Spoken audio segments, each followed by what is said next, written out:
Anyway, I'm good. Yeah, good. How are you, look? Yeah, fine.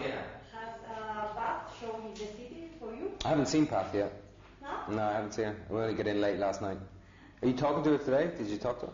No, so after you. After me. Where is she? She's close? Alright. Okay, I can imagine this is a very special project for you because you are involved in the production as well. Right. Can you explain why all this work together? Basically, I just introduced Danis to an Irish producer I knew. That was the level of my production expertise. I read the script. I met Danis Tanovic 2.5, 3 years ago, and he sent me the script, and I read it, and I just loved it. I just found it was really moving, and you know, it's a slow film. It's kind of a tough piece. There's not a lot of buoyancy in it. You know, it's a fairly heavy script, but I just really love the journey, and I love the simplicity of it, and I like the themes, and so yeah, I hope hopefully people respond to it, but you never know. How did you pursue the character? Did you talk with a journalist, photographer? There was one photographer who I spent a good bit of time with, and he was with us for the Kurdistan section of the film in Alicante, and his name was Damir Sogic. And he was a friend of Danis Tanovic's. They met during the war in Sarajevo.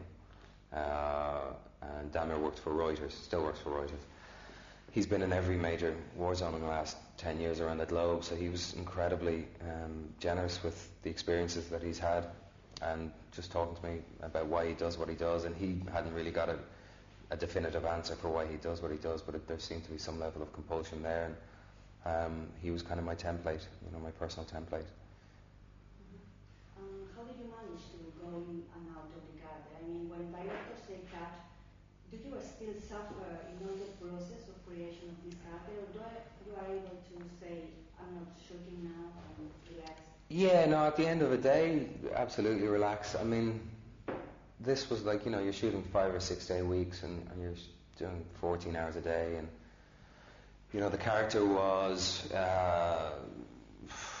fairly aggrieved, you know, he was in a very painful place, so it kind of stays with you, of course. You know, you spend 14 hours of a day in a particular place emotionally or psychologically, it kind of stays with you. You do experience something of a hangover, but at the end of the day, yeah, ideally you walk away from it and that stays with you, you know, a couple of weeks after the film as well.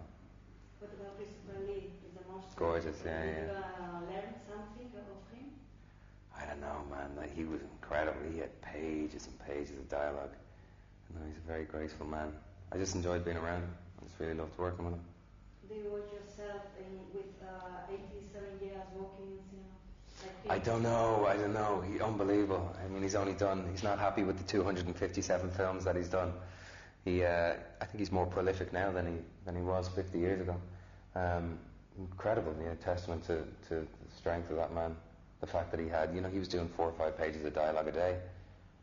I couldn't have remembered the lines that he did. I'm from Alicante, and I like very much the shooting that you shoot there, like it was Kurdistan. How do you make surreal all the world and scene?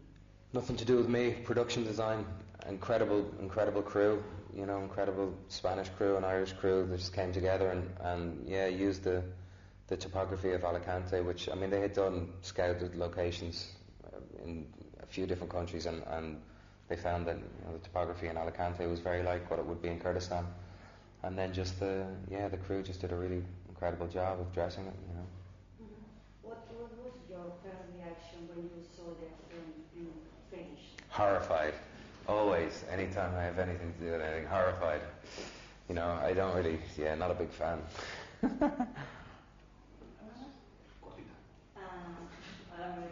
Quick.